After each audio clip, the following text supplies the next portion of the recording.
Assalamualaikum warahmatullahi wabarakatuh. Bismillahirrahmanirrahim. Alhamdulillahi rabbil alamin. Wassalatu wassalam ala ashrafil anbiya'i wal mursalin.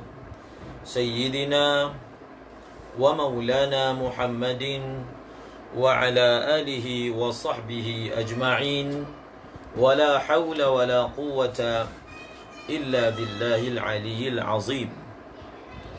Alhamdulillah, bersyukur kita kepada Allah Subhanahu wa taala dengan limpah rahim dan kasih sayangnya bertemu kita pada petang ini bagi meneruskan pembacaan daripada kitab suci Al-Quranul Karim melalui tafsir Al-Jalalain daripada surah Ibrahim.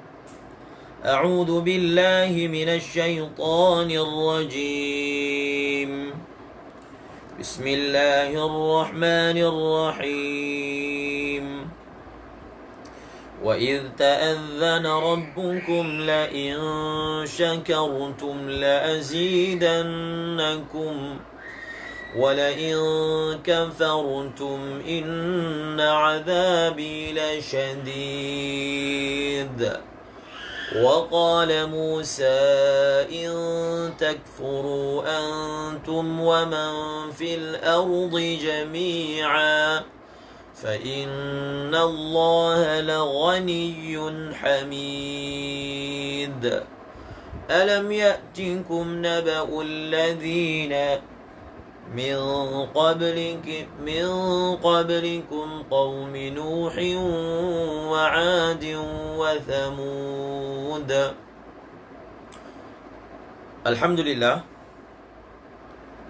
semalam kita berhenti pada ayat ulaika fi dhalalin ba'id. Ulaika fi dhalalin ba'id. Hari ini kita memulakan pembacaan daripada surah daripada ayat wa ma arsalna min rasulin illa bilisani qaumihi liyubayyina lahum فَيُضِلُّ اللَّهُ مَنْ يَشَاءُ وَيَهْدِي مَنْ يَشَاءُ وَهُوَ الْعَزِيزُ الْحَكِيمُ.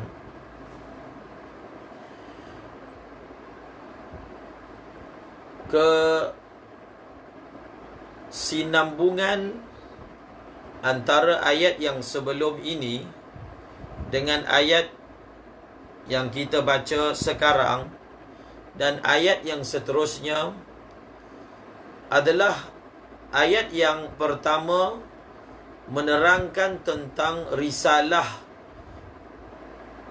ataupun nubuwah yang khas, iaitu kepada Rasulullah sallallahu alaihi wasallam. Maka susunan penceritaannya, yang pertama menerangkan perihal bahawasanya telah diturunkan syariat secara khusus kepada Nabi Muhammad sallallahu alaihi wasallam. Ayat yang kedua ini menceritakan perihal nubuwah dan risalah kepada semua nabi secara umum.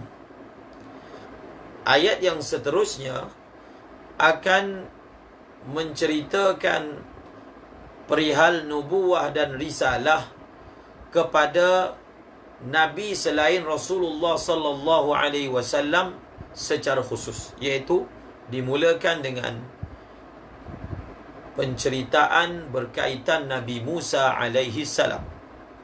Ingat, susur galur penceritaannya ataupun tanasub, ini dipanggil apa? Ilmu munasabah antara satu ayat dengan ayat yang lain. Ingat munasabahnya, rujuk balik keterangan semalam dan keterangan sebentar tadi. Wa ma arsalna min rasulin. illa bilisani qaumihi liyubayyina lahum wa ma arsalna. Jumlah ini didatangkan dalam uslub hasar, iaitu didatangkan dengan nafi yang selepasnya mempunyai istithna.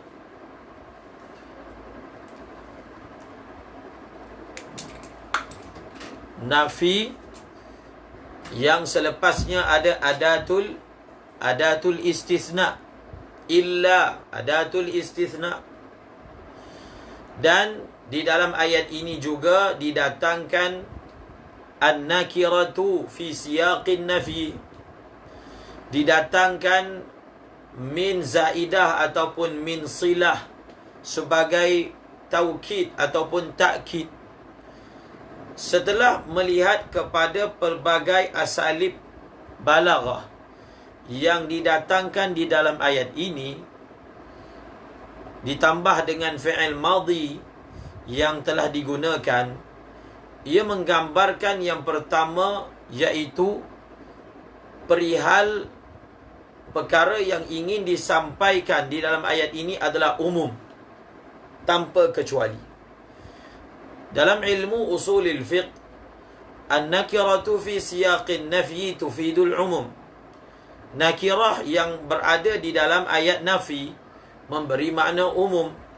Lalu ayat ini menyatakan ataupun memberi faham, tidaklah kami telah menghantar seorang rasul pun. Maknanya tidak ada mana-mana rasul yang terkecuali dengan khabar yang akan disampaikan. Apatah lagi ia ditakkidkan dengan min zaidah ataupun min silah. Ia beri faham kepada kita semua, sami' dan mukallaf, bahawasanya perihal bahawasanya setiap rasul, perihal bahawasanya rasul akan dihantar kepada kaumnya dengan bahasa yang sama digunakan oleh kaum tersebut. Fakta ini adalah bersifat umum tanpa kecuali. Ambil perhatian uslub balaghah yang mana yang menerbitkan fakta ini. Telah diterangkan bahawasanya fakta yang menyatakan setiap rasul ataupun rasul itu dihantar dengan bahasa yang sama digunakan oleh kaumnya. Fakta ini adalah bersifat umum tanpa kecuali. Wa ma arsalna min rasulin. Dapatkan zauq daripada ayat, daripada perkataan min rasulin. Min zaidah, min silah memberi makna takkid, mentakkidkan bahawasanya tidak ada satu orang rasul pun yang terkecuali. Tidaklah seorang rasul pun yang telah kami utuskan, akan mereka, wahai Muhammad, illa bilisani qaumihi liyubayyina lahum. Melainkan Nabi itu, Rasul itu akan diutuskan bersama dengan bahasa,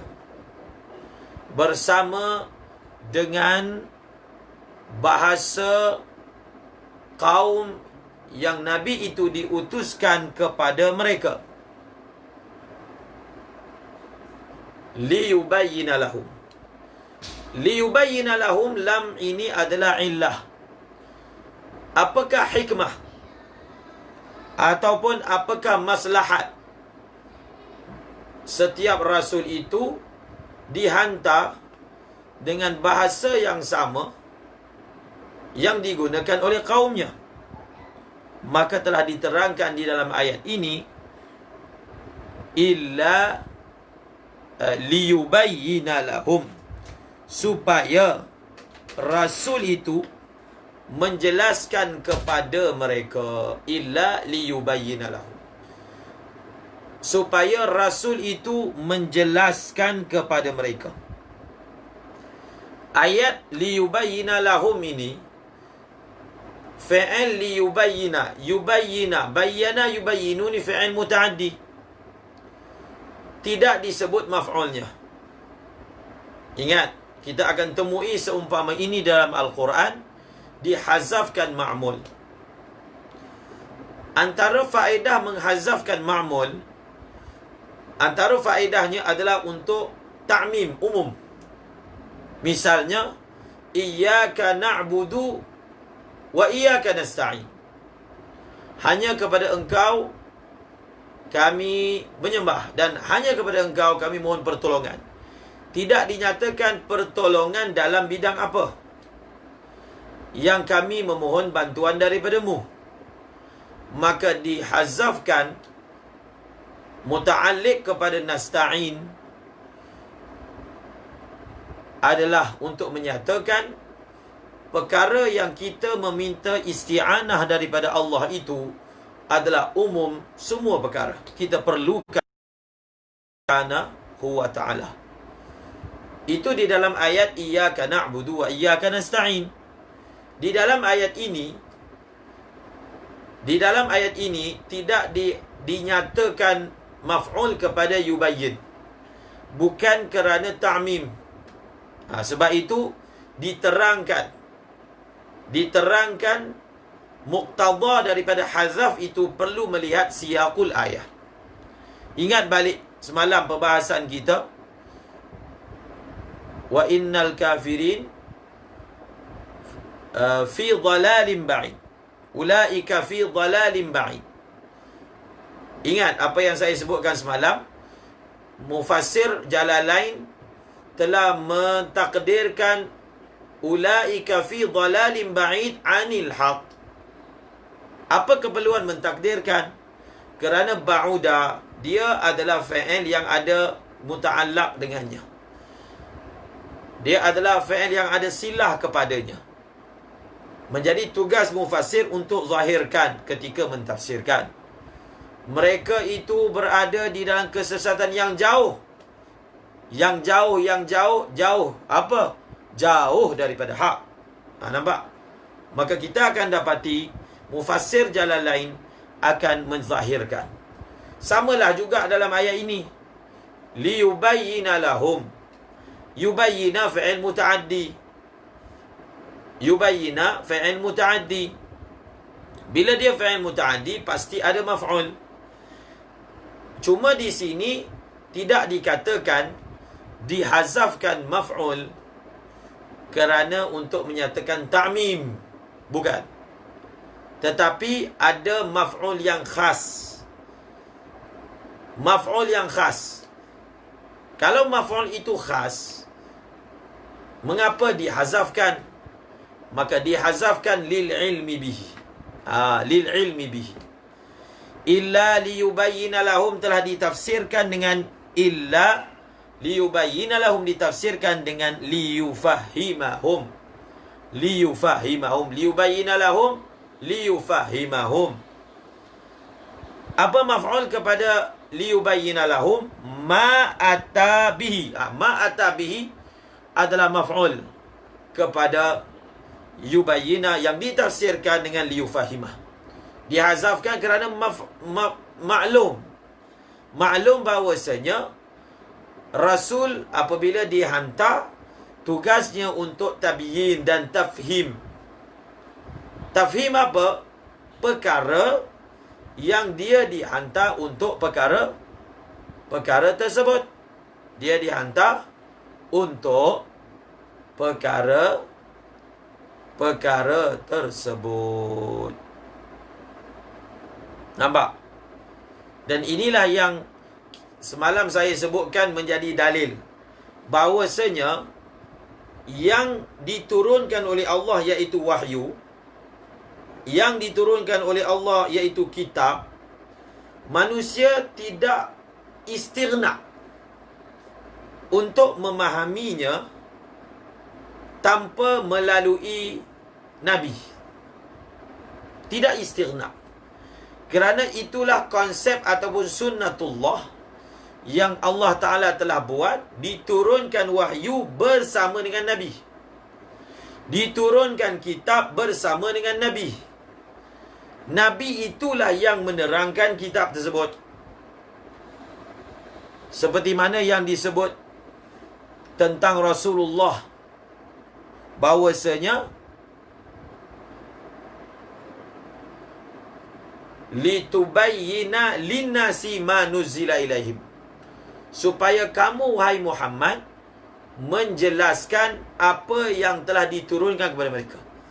Dan hujah ini menjadi hujah kepada kita untuk menolak anti hadis yang mengatakan Al-Quran sahaja sudah memadai, tidak perlu bayan daripada Nabi. Bayan daripada Nabi adalah hadis.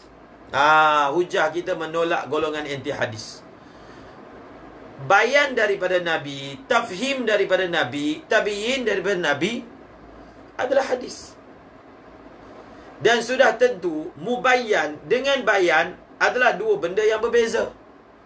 Bila dikatakan Nabi terangkan Al-Quran, sudah tentu yang diterangkan dengan ayat yang digunakan untuk menerangkan dua benda yang berbeza. Yang diterangkan itu adalah Al-Quran. Yang menjadi penjelas kepadanya adalah apa? Adalah hadis Nabi sallallahu alaihi wasallam. Dan biasanya bayan ini ataupun tabiin, ayat yang kita gunakan ataupun syarahan, bayan ke, tabiin ke, tafhim ke, dia mesti lagi banyak daripada mubayyan. Contohnya matan. Bila nak syarahkan matan, syarah tu dia lagi banyak daripada matan. Maka disitulah keluar logik jumlah hadis itu, jumlah perkataan-perkataan hadis, ayat-ayat hadis, jumlahnya lagi banyak daripada Al-Quran. Kerana sifat hadis itu adalah bayan. Sifat hadis itu adalah bayan. Nampak tak? Sekaligus ayat yang saya bacakan tadi, litubayyina linnas, ayat itu menjadi dalil dalam ilmu usulul fiqh, bahawasanya dalam bab apa? Takhsis, dalam bab mukhassis, bahawasanya boleh sahaja as-sunnatu tukhassisul Quran. Sunnah mentakhsiskan Al-Quran. Sunnah maksudnya perkara yang ada dalam hadis mentaqyidkan. Ayat dalam Al-Quran mutlak, hadis muqayyad, maka hadis itu mentaqyidkan Al-Quran. Kerana takhsis, taqyid, ini semua dia masuk dalam kategori apa? Dia masuk dalam kategori bayan. Dan apatah lagi bab apa? Mujmal dengan mubayyin ataupun mubayyan. Takhsis, taqyid, mubayyin, ini semua termasuk dalam litubayyina linnas. Sekaligus menjadi dalil kepada usuli yang mengatakan boleh berlaku taqyidul Quran bisunnah, takhsisul Quran bisunnah, boleh berlaku. Seperti itu. Yang ditakhidkan, yang ditakhsiskan, yang ditabiyyidkan itu adalah makna. Makna.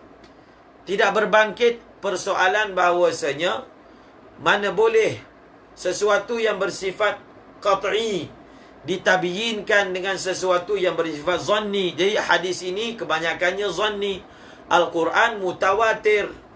Mana boleh benda yang ahad mentakhsiskan mutawatir, mentabiyyinkan, mentaqyidkan. Maka dijawab oleh ulama usul bahawasanya yang ditakhsiskan, yang ditabiyyinkan, yang ditakhiyirkan itu adalah makna Quran.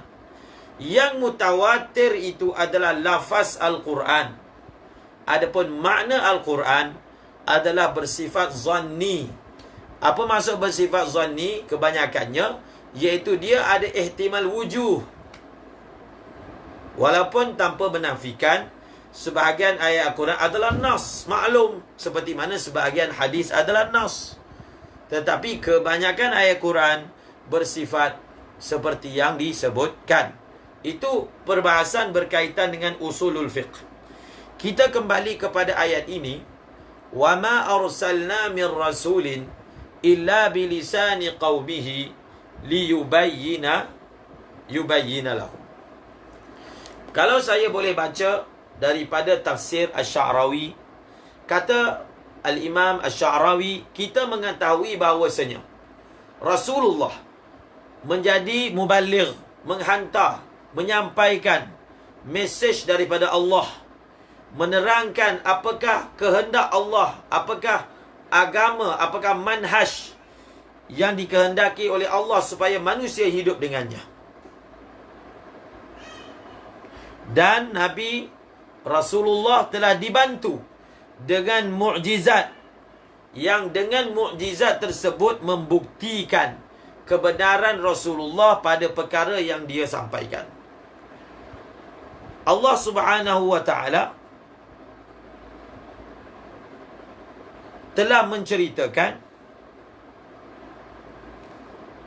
tentang apa yang berlaku sunnatullah pada umat-umat yang sebelum Rasulullah, iaitu sunnatullah pada umat-umat yang sebelum Rasulullah sallallahu alaihi wasallam adalah setiap umat Nabi yang dihantar kepada mereka adalah Nabi itu bertutur dengan bahasa yang sama yang mereka tuturkan.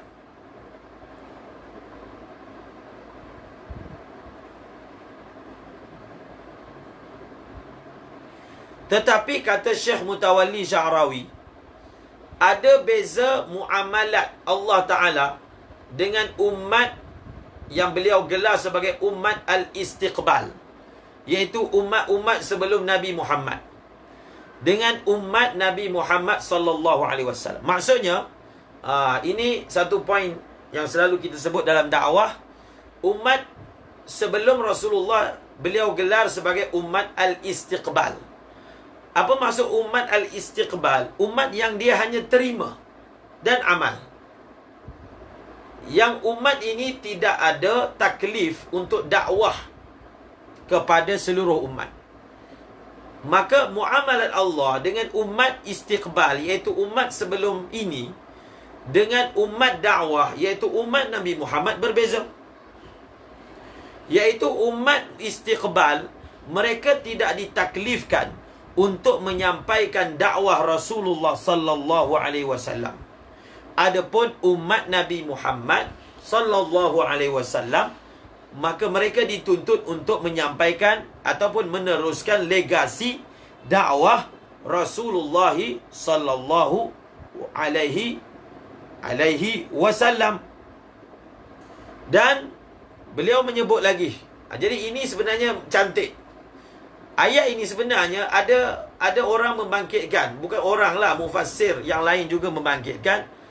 Sebab ada golongan yang digelar sebagai Isawiyah, golongan daripada kaum Yahudi yang ketuanya ada nama Isa bin Aban kalau tak silap, yang mereka mendakwa risalah Nabi Muhammad hanya diutuskan kepada bangsa Arab dengan menggunakan dalil-dalil ayat seperti ini.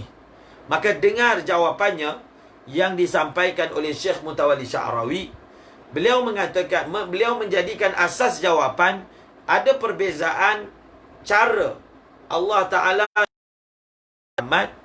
dan umat yang sebelum ini yang beliau gelar sebagai umat istiqbal. Di dalam Al-Quran, Allah Subhanahu wa Ta'ala telah menyebut bahawasanya antara tanda-tanda kebesaran Allah, antara nikmat Allah, menjadikan manusia pelbagai bahasa. Maka hikmahnya adalah sesuatu yang tidak masuk akal.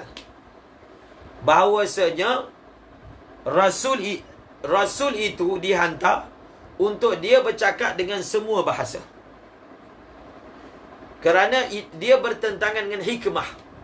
Benda itu boleh berlaku, tetapi bertentangan dengan hikmah. Hikmah Allah dalam syariat agama Islam ini, cara susunan penyebaran agama, iaitu mula-mula Nabi itu dihantar kepada satu kaum, Nabi Muhammad. Maka hikmahnya Nabi Muhammad akan bercakap dengan dalam bahasa yang sama dituturkan oleh kaum tersebut. Jadi kaum yang pertama yang Allah pilih untuk dihantar Rasulullah ialah bangsa Arab. Maka Nabi SAW datang bertutur dengan bahasa Arab. Dan mereka inilah, iaitu bangsa Arab inilah, yang akan memindahkan agama kepada bangsa-bangsa yang lain. Sekaligus, apakah hikmah dia? Seperti mana disebut dalam tafsir Baydawi, iaitu hikmah Allah Subhanahu wa taala menjadikan, walaupun Nabi dihantar untuk seluruh umat, ini qat'i, nas qat'i. Ayat ini tak boleh jadi dalil bahawasanya Nabi hanya dihantar kepada bangsa Arab. Satu ayat ini sebut menceritakan Nabi sebelum ini, bukan Nabi Muhammad. Nabi sebelum ini, Nabi Muhammad lain caranya. Sebab apa Nabi Muhammad lain caranya? Sebab umatnya lain caranya.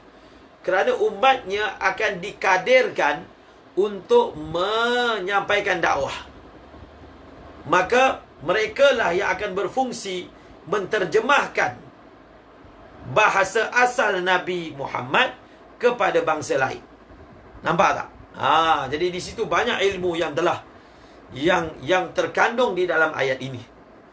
Maka Rasulullah sallallahu alaihi wasallam, jadi apa hikmahnya seperti yang disebut dalam tafsir Al-Baydawi. Hikmahnya adalah dijadikan bahasa Arab itu sebagai bahasa asas. Bahkan bahasa Arab itu dijadikan sebagai teks agama Islam. Bahasa bagi teks agama Islam adalah sesuatu yang bukan hikmah kalau Al-Quran itu diturunkan dalam pelbagai bahasa. Kerana bukan semua bahasa ataupun setiap bahasa tidak mampu menyaingi ketinggian yang ada dalam bahasa Arab. Maka tuntutan hikmahnya dijadikan apa? Dijadikan satu bahasa sebagai center. Dia menjadi teks suci ataupun bahasa suci untuk teks suci, supaya dijadikan teks rujukan. Nampak tak hikmahnya? Dijadikan teks. Contohnya undang-undang. Ada yang dia jadikan bahasa Inggeris sebagai teks undang-undang. Maknanya sama. Kalau undang-undang yang diterjemahkan mesti merujuk kepada teks tersebut. Mungkin kerana menganggap bahasa Inggeris mempunyai nilai yang tinggi, yang sesuai dijadikan sebagai bahasa asas, sebagai rujukan.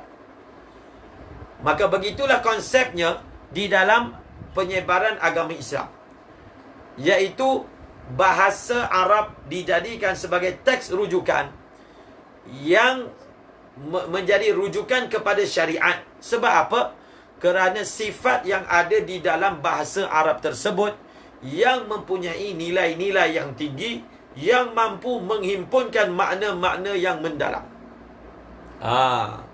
Dan kata pengarang tafsir Baydawi lagi, dan hikmahnya juga tersimpan, iaitu apabila diwujudkan keadaan seperti ini, sebenarnya dia akan mencetuskan satu ledakan berilmu. Ledakan ataupun akan mewujudkan suatu gagasan berilmu. Apabila dijadikan bahasa Arab yang mempunyai nilai yang tinggi, dia sebenarnya akan mewujudkan suatu gagasan di kalangan umat Islam untuk menuntut ilmu. Supaya mereka tidak hanya selesa dengan bahasa masing-masing. Masing-masing berusaha sedaya upaya untuk memahami bahasa yang diturunkan Al-Quran dan dituturkan oleh Nabi mereka, dan disitulah akan merancakkan lagi gagasan ilmu supaya tidak lesu. Kalau Al-Quran dalam setiap bahasa ada, maka dia akan melesukan gagasan ilmu. Maka biar jadikan satu bahasa yang bahasa itu bukan atas dasar asabiyah, tetapi bahasa itu kalau dibahaskan dari segi ilmu linguistik, maka dalam bahasa Arab itu mempunyai nilai yang sangat tinggi yang tidak ada dalam bahasa yang lain. Maka dia mencetuskan ledakan secara menyeluruh orang menuntut ilmu. Dia bukan hanya sekadar teori, dia telah pun berlaku. Maka mewujudkan bangsa-bangsa ajam yang jadi pemuka-pemuka dalam bahasa itu sendiri, seperti Sibawai, Al-Farra dan lain-lain lagi. Nampak tak? Di situ terkandung hikmah. Dengan hikmahnya meledakkan golongan yang menuntut ilmu. Dengan usaha-usaha untuk menuntut ilmu, maka mereka diberi pahala. Dan berlakulah hijrah berhijrah, musafir bermusafir. Maka mewujudkan suatu penghijrahan yang mana akan mewujudkan perkongsian pintar, saling mengambil maklumat antara satu bangsa dengan bangsa yang lain, lalu merealisasikan maksud daripada firman Allah, wa ja'alnakum syu'uban wa qabaila lita'arafu. Muhimmah untuk menterjemahkan itu akan diberi pahala oleh Allah Subhanahu wa taala. Jadi ingat hikmahnya supaya syariat ini decentralize. Dia apa? Decentralizekan. Contohnya kiblat decentralizekan pada Kaabah. Tidak dikatakan kamu boleh ngadap mana-mana sebab Allah ada di mana-mana. Tak, decentralizekan, disatukan. Decentralizekan. Kalau sembahyang mesti dalam bahasa Arab. Nampak hikmah dia? Walaupun tak faham, baca Quran mesti dalam bahasa Arab, decentralizekan. Bahkan bahasa Arab itu, Al-Quran dalam bahasa Arab, dia adalah benda yang ta'abbud. Kita belajar ta'rif Al-Quran, ma yuta'abbad bitilawatihi. Orang yang baca terjemahan Quran, dia tak akan dapat pahala seperti baca Al-Quran dalam bahasa Arab. Nampak? Di situ, supaya menyebabkan semua orang akan tertumpu kepada bahasa ini, dan gagasan besar-besaran belajar bahasa Arab ini telah wujud beratus tahun. Jadi apa lagi saya sambung tadi, itu daripada kitab tafsir Jalalain, tafsir Baydawi. Maka kata Syekh Sya'rawi, Nabi dihantar kepada bangsa Arab. Apabila bangsa Arab menerima dakwah Nabi, dakwah kepada iman telah sebati dalam sanubari mereka, maka mereka ini mula berkecimpung dalam dakwah. Apa tugas mereka? Sahabat ini dipanggil Ar-Ra'iul Awal. Mereka ini adalah golongan pertama. Mereka ini adalah bulatan rantai yang pertama. Maka dengan semangat dakwah yang ada dalam diri mereka, mereka telah memindahkan makna Al-Quran. Mereka telah apa? Memindahkan makna Al-Quran. Sebenarnya beliau sebut, memang kita tak nafikan Al-Quran itu bahasanya sangat tinggi, lafaznya. Tetapi antara lafaz dengan makna, kita tak boleh nafikan maknalah yang dimaksudkan. Maknalah yang dimaksudkan. Kalau orang dia tak faham bahasa Arab, tapi dia amalkan makna, dia tak faham Quran, tapi dia amalkan makna Quran, maka itu sudah memadai untuk orang awam. Dia tidak faham bahasa Nabi, bahasa hadis, tapi amalan dia itu sebenarnya mengamalkan makna hadis, maka sudah memadai. Walaupun orang tidak mempelajari terus daripada Quran dan hadis, dia belajar fiqh contohnya. Sebenarnya fiqh itu adalah terjemahan daripada makna Al-Quran dan hadis.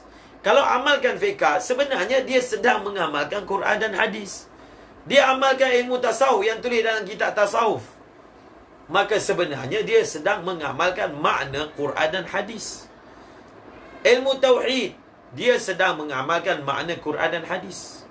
Maka sahabat menerima Al-Quran, lafaznya adalah mukjizat, dan kemudian memindahkan maknanya. Kerana isi makna Al-Quran itu adalah hujah. Adalah hujah. Beliau menyebut lagi, Al-Quran ini adalah hujah untuk memimpin gerakan kehidupan manusia. Isi Al-Quran, bukan lafaz Al-Quran, isilah. Isi Al-Quran lah yang memimpin menuntun gerakan kehidupan manusia. Dan beliau menghujah lagi, pergerakan kehidupan manusia ini tidak berbeza. Bangsa macam mana pun secara umumnya sama saja. Makan, minum, tidur bersama, berkeluarga, memerintah, berniaga. Pergerakan kehidupan manusia itu sebenarnya sama. Sama.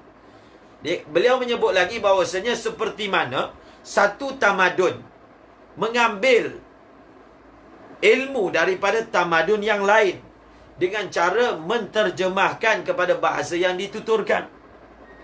Nampak tak? Jadi isunya bukan lafaz semata-mata, tetapi isunya makna. Sebab itu, kaedah penstrukturan ilmu dalam syariat ada yang dikelaskan sebagai ilmu fardu kifayah. Apabila dia adalah ilmu fardu kifayah, falaula nafara min kulli firqatin minhum ta'ifatul liyatafaqahu fid din, maka wajib ada sekelompok, segolongan manusia yang dia pandai bahasa Arab, itu wajib. Supaya mereka ini jadi perantara kepada orang awam untuk sampaikan makna Quran. Yang wajib ialah kita amalkan makna Quran itu dalam kehidupan kita. Maka proses penterjemahan ilmu yang diambil daripada satu tamadun ke satu tamadun yang lain biasa. Mengambil daripada tamadun Greek, Yunani, diambil ilmu-ilmu diterjemahkan dalam bahasa Arab, biasa. Tamadun India diterjemah bahasa Melayu, tamadun Eropah mungkin diterjemah. Jadi maksudnya apa? Yang penting itu terjemahan yang betul. Makna yang betul difahami daripada teks suci yang asal. Maka begitulah juga dalam inilah proses penyebaran ilmu yang telah berlaku. Beliau menyatakan lagi, li'annal mas'alati fi jauhariha mas'alatu ma'ani. Masalah yang paling fundamental, masalah yang paling asas adalah makna. Maka makna ini dia tidak berubah daripada satu keadaan daripada keadaan yang lain. Maka Quran sebenarnya dia menyimpan ilmu yang diluahkan dalam bentuk lafaz. Yang ilmu ataupun cara hidup yang ada dalam Al-Quran sesuai untuk semua lapisan manusia, dan dia diturunkan dengan dalam bahasa Arab. Sebab apa? Tadi dah sebut. Sebab bahasa Arab ini mempunyai suatu tingkatan yang amat tinggi yang tidak ada dalam bahasa-bahasa yang lain. Maka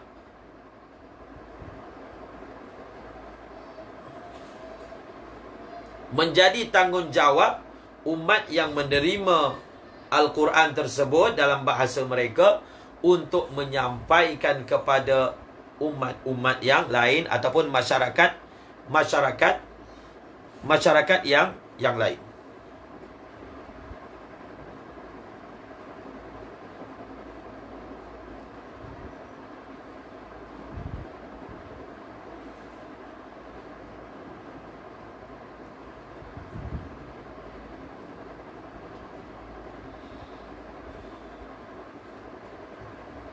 Maka beliau mengatakan, cuba kita tengok bagaimana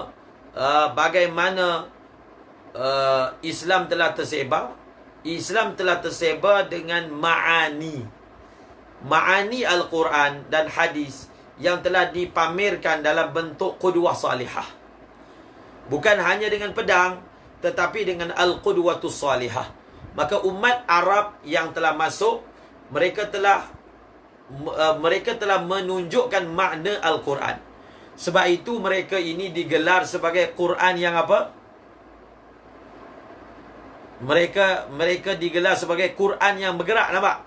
Rasulullah digelar Quran bergerak, mereka pun Quran bergerak. Jadi kehidupan mereka adalah terjemahan kepada Al-Quran. Sebab itu kita lihat itulah proses pembelajaran di tanah Melayu. Walaupun masyarakat tak pandai bahasa Arab, tak pandai Al-Quran, maknanya makna Al-Quran, tetapi ilmu Al-Quran dipelajari. Bila belajar ilmu fiqh, belajar ilmu Quran. Bila belajar ilmu hadis, belajar ilmu Quran. Ilmu tasawuf, belajar ilmu Al-Quran. Maka adalah dusta orang yang mengatakan bahawasanya orang yang belajar ilmu ini sebenarnya tak ambil daripada Quran hadis. Bahkan ilmu itu adalah intisari yang telah dimudahkan oleh ulama daripada Al-Quran, Al-Quranul Karim. Mana lafaz Al-Quran itu ada mukjizatnya, makna Al-Quran juga ada mukjizatnya. Bahkan mukjizat makna Al-Quran itu lebih besar daripada mukjizat lafaz Al-Quran. Itu yang diistilahkan sebagai al-i'jazul ilmi. Kerana maksud sebenarnya ialah makna, lafaz adalah perantaraan. Tapi Al-Quran dia hebat. Bukan hanya makna yang diambil berat, tapi lafaz itu adalah lafaz yang penuh luar biasa sehingga menarik perhatian yang mencengangkan orang yang mendengarnya walaupun dia memeluk agama Islam, bagi mereka yang memahami bahasa Arab. Maksudnya apa? Mukjizat Al-Quran lafaznya itu mencengangkan orang Arab yang faham bahasa Arab. Maknanya mencengangkan orang yang tak faham bahasa Arab bila dia baca terjemahan Al-Quran, bila dia dapati isi Al-Quran. Dan benda ini bukan teori, dia adalah merupakan reality. Dan kata Syekh Mutawalli Sya'rawi lagi, Allah Ta'ala berfirman, وَلَقَدْ يَسَّرْنَا الْقُرْآنَ لِلذِّكْرِ فَهَلْ مِن مُدَّكِرٍ. Sesungguhnya kami telah mudahkan Al-Quran untuk diambil peringatan. Adakah sesiapa yang mahu mengambil peringatan? Maka begitulah kita mengetahui bahawasanya Allah Ta'ala telah memudahkan Al-Quran dengan bahasa Arab. Apa maksud Quran dimudahkan bahasa Arab? Walaupun kita ni ajam, walaupun darabu pun tak erti, tapi dia boleh hafal sebiji Al-Quran. Itu yang dimaksudkan memudahkan Al-Quran daripada segi lafaz. Kemudian Allah Ta'ala telah memudahkan Al-Quran dalam bentuk apa? Memudahkan umat yang mana diturunkan Al-Quran kepada mereka menjadi umat yang menyampaikan Al-Quran tersebut. Kerana maksud daripada Al-Quran memang tujuannya untuk disampaikan kepada orang lain.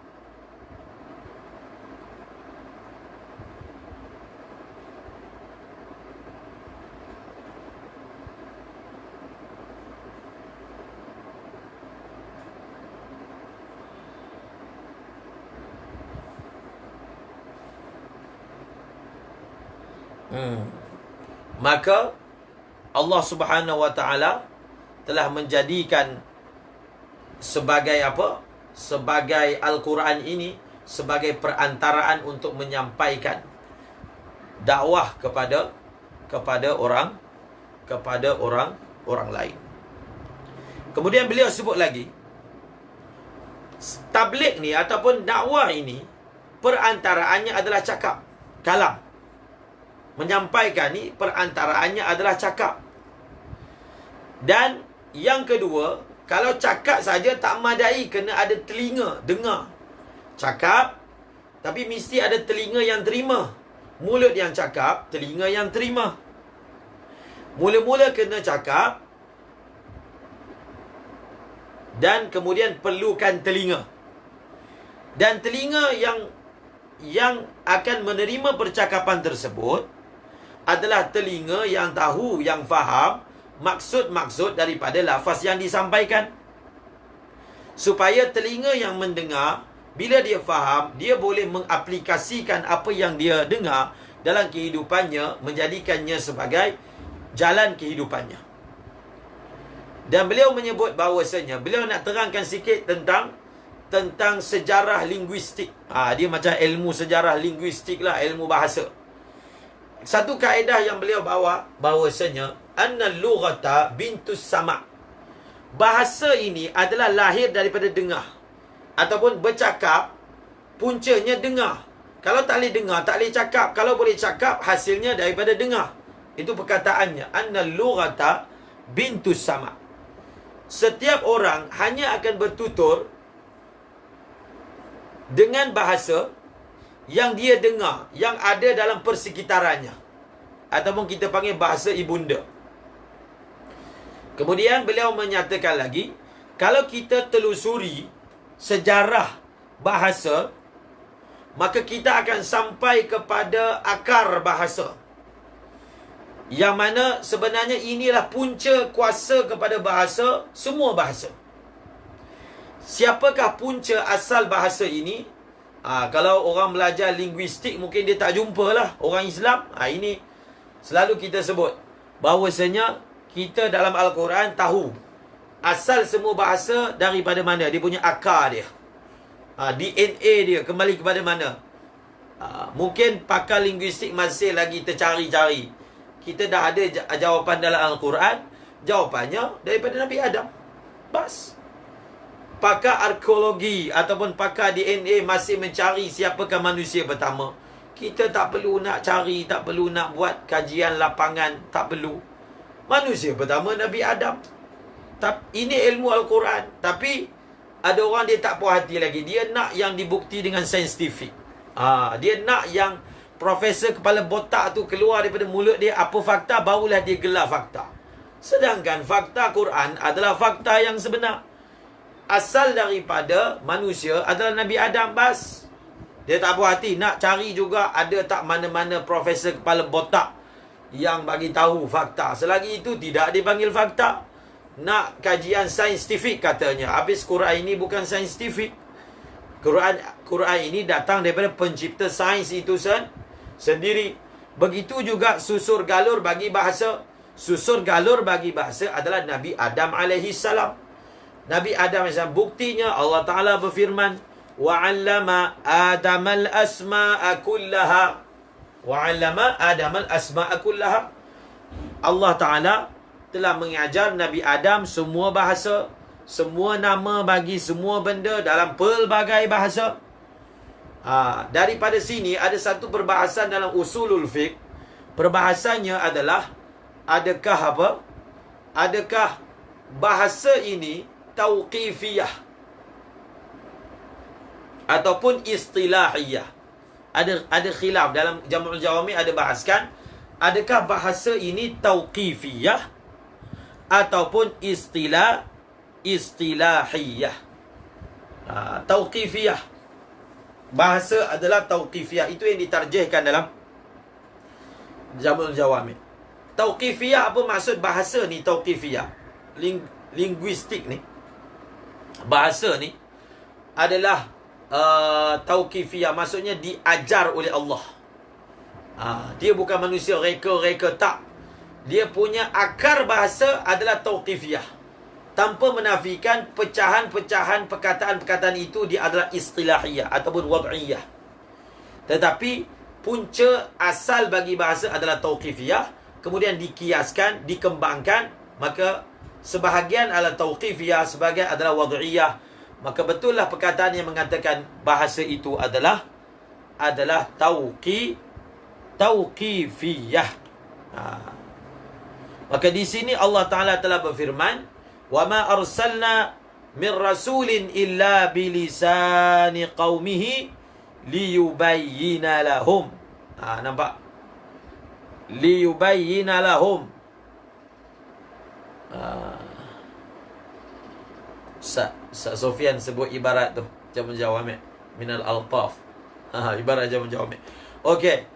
Apakah hikmah? Habis. Jadi jawapan yang diberikan oleh Syekh Mutawalli Sya'rawi itu sebenarnya jawapan yang cantik untuk menjelaskan iskal ataupun syubhat yang cuba ditimbulkan daripada ayat ini, bahawasanya ayat ini menunjukkan Rasulullah hanya dihantar kepada bangsa Arab sahaja. Sekarang ini kita lihat pula apakah hikmah diturunkan ataupun dihantar Nabi dengan bertutur dengan bahasa yang sama yang diucapkan oleh kaumnya. Dalam Al-Quran sendiri telah sebut liyubayyina lahum. Itu hikmah dia. Dalam tafsir Jalalain, liyufahimahum ma atah bihi. Supaya apa?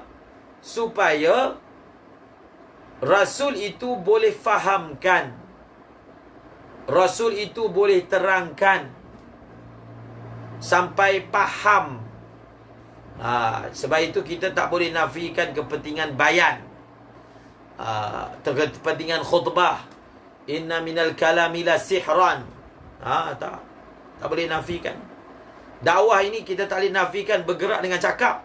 Bukan diam je, cakap pun ada juga dia punya perantaraannya. Quran kan cakap, hadis pun cakap juga.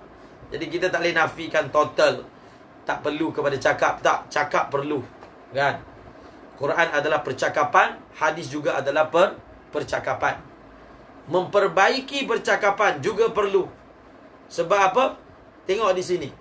Di sini kita apa ni? Lughah. Bilisani. Lisan ni terjemahannya adalah lughah. Dalam jalan telah tafsirkan bilisani qaumi, maksudnya lughah, bahasa. Dia bahasa ni dia sebagai wacana. Bahasa ni sebagai wahana ataupun alat yang menghubungkan, komunikasi. Wahana, komunikasi. Alat untuk komunikasi antara dua pihak. Antara apa? Antara dua pihak, alat komunikasi. Quran mengatakan, Quran kata dengan bahasa supaya mereka faham. Maksudnya faham itu dengan bahasa.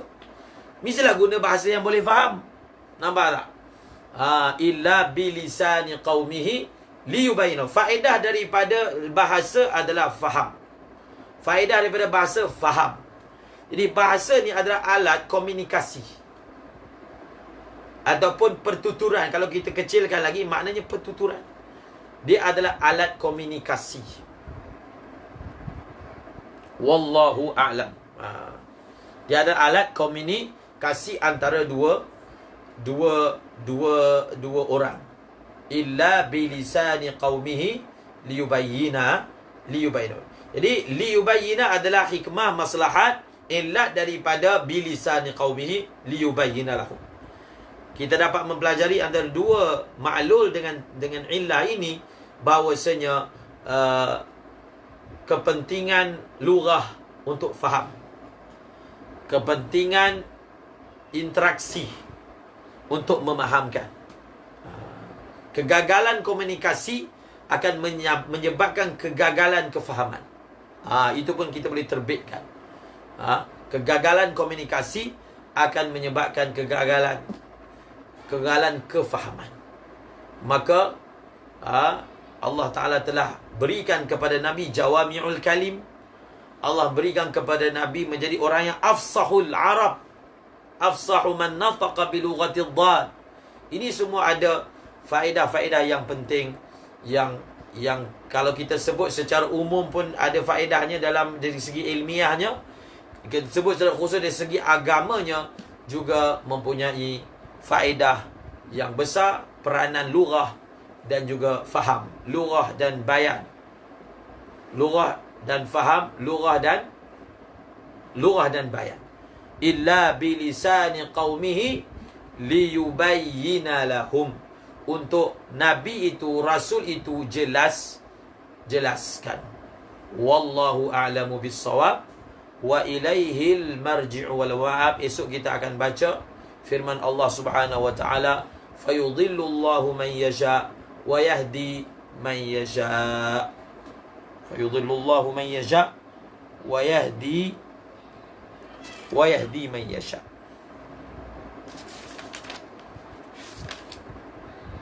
Wa huwal azizul hakim.